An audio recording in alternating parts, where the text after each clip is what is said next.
In this video, I'm gonna show you my brand new camera and my two new lenses.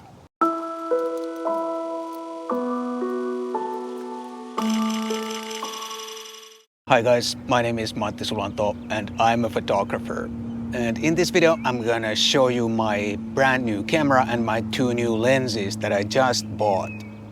But they are not in this box. There's some freshly roasted coffee in this cardboard box that I also picked up today.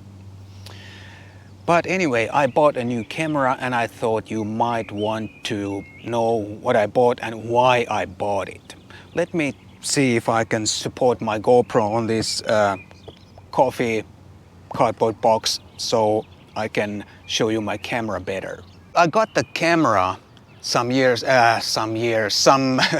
ago, but the lenses were on back order and I just picked up the lenses today and they are still in their boxes. I haven't even checked if there are any lenses in those boxes, but I'm gonna show you the camera right away without any more small talk. The camera body that I bought is the Sony A7C, and you might have seen a Sony A7C in some of my previous videos, but that was not the same camera as this one. That one was on loan from Helsinki Finland. They were kind enough to loan me one so I could properly try the camera and see if it works for me or not. And I was really happy with the camera after I used it for a couple of weeks, and I decided to buy one for myself. And before I show you which lenses I bought, let me explain why I bought this camera and why I bought the Sony in the first place. There were a couple of major reasons to buy a Sony camera, and one is the lens selection. Sony has by far the best lens selection of any mirrorless camera, and every new lens that comes out, it comes for Sony first. It may come for some other mounts, but it always comes for Sony. And it's not that I'm going to buy every lens that comes out or that I'm going to buy dozens of lenses. No way. But it makes it possible for me to try and review as many lenses as possible on this channel and share that with you. And I really like lenses and I enjoy reviewing lenses, which you may have noticed if you follow my channel. And the other major reason was the Sony autofocus for video.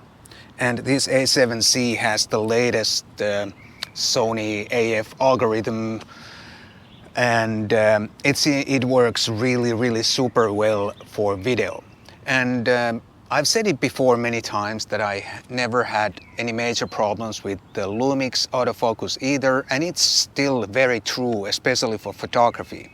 And for video, I had certain workarounds and I was pretty happy with that, and it was not a major pain to make any videos.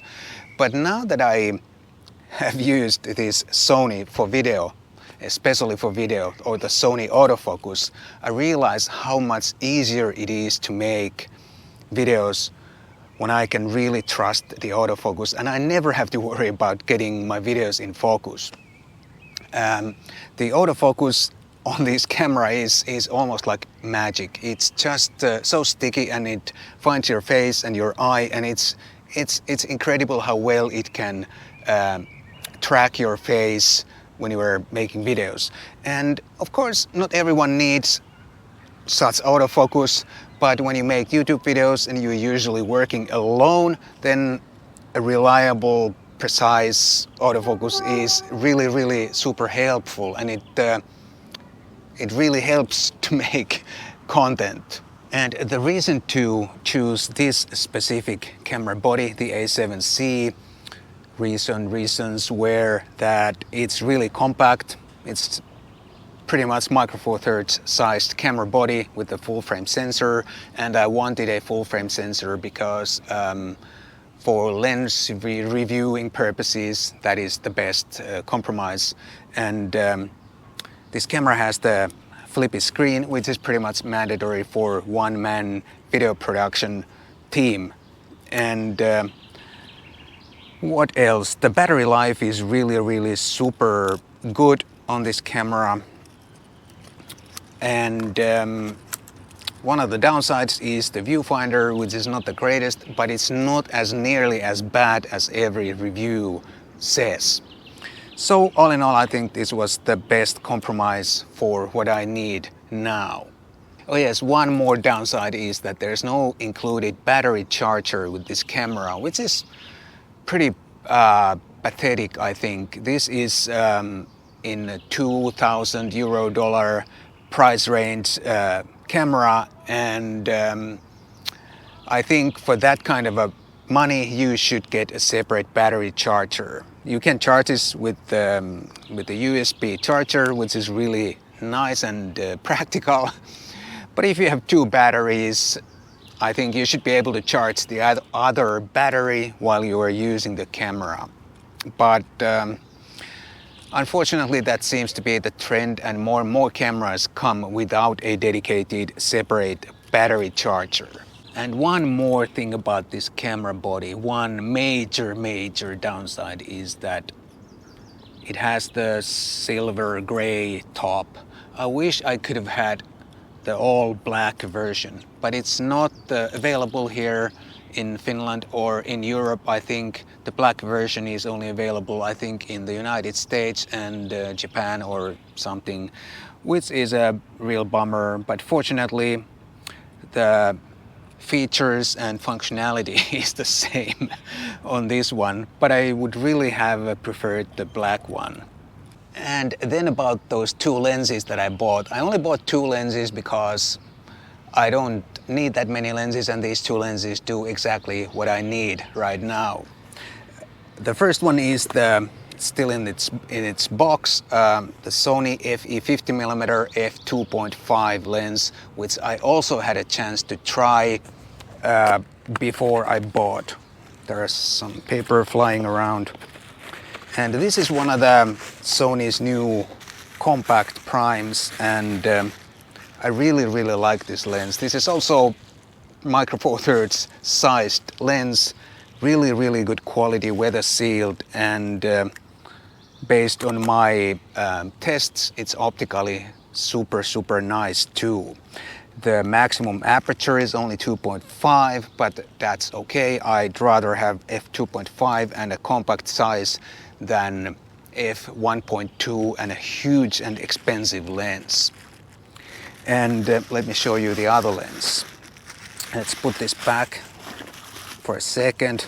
I have to try these lenses too. I'm not like a crazy pixel peeper with new lenses, but of course every time you buy a new piece of gear you have to make sure that it does what it's supposed to do, and it's like within the tolerances, so to speak. And the other one I bought, the other lens, is Sony FE 24mm f2.8. This is also one of the new Sony super compact lenses, 24mm f2.8, and look how tiny it is. It's also a micro four thirds sized lens, and the maximum aperture is only f2.8, but that's also fine with a full frame camera, and I'd rather have this tiny size than a big size. I have tried the Sony 24 f1.4, which is a fantastic lens, but it's compared to this one, it's really big and also really expensive. And this lens, the 24mm focal length, it doubles as a 35mm for video when I turn on the APS-C crop mode. So with this I get 24 and 35, and with the 50 I get 50 and 75 or so when I turn on the APS-C mode. So with two lenses I cover everything from 24 to 75 for video, and I'd much rather have a couple of small primes than a one so-called standard zoom lens, which would be much bigger than these two. I mean, maybe these two together are about the same size as the zoom, but when you have primes you can only take one lens with you. If you have a zoom, you always have to take all the focal lengths with you, whether you want or not. I'm going to now mount these lenses on my brand new A7C camera body. one at a time, of course. And one other thing I find a little bit disappointing here is that while it was really super nice to be able to try these before I buy and to make sure that they work for me, but now I miss some of that new gear excitement here, because I have already used these, the camera and the lenses, and they don't feel new in the same way as they would feel if I wouldn't have the possibility to try them before. But of course this was much better this way, and now I can be sure that I'm happy with these lenses and the camera. I think I'm gonna be back in another video with this camera and these lenses in the form of a review or a photo walk or whatever, something like that.